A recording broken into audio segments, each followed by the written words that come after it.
మా సీసీ మీడియాలో చాలా సినిమాలు చేసాం, చాలా సందర్భాల్లో మనం మీట్ అయ్యాం. రీసెంట్గా చాలా గ్యాప్ వచ్చింది మనం మీట్ అవడానికి.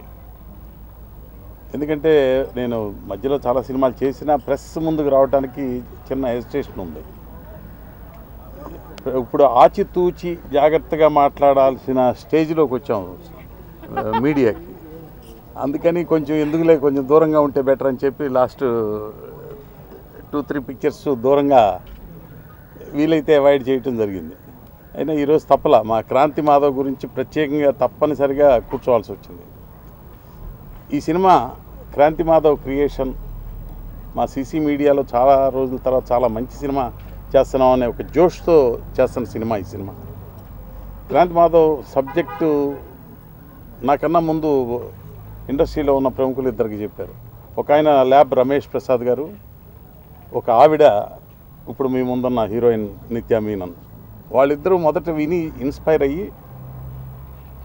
నన్ను మరి ఎందుకు అనుకున్నారో నాకు తెలియదు కానీ నన్ను పిలిచారు, మీకు ఈ సబ్జెక్ట్ నచ్చితే చేస్తే బాగుంటుంది అని. క్రాంతి మాధవ్ ఒకరోజు వచ్చి ఇట్లా అంటే హోటల్లోకి వెళ్ళి కూర్చుంటే సబ్జెక్ట్ చెప్పారు. చాలా ఇన్స్పైరింగ్గా ఉంది, చాలా ఎమోషనల్గా ఉంది. అంటే నేను నా యూత్లో ఉన్నప్పుడు నాకు జరిగిన చాలా సంఘటనలు నాకు మెమరీస్లోకి వచ్చినాయి. అంత గొప్ప హాంటింగ్గా అనిపించింది సబ్జెక్ట్.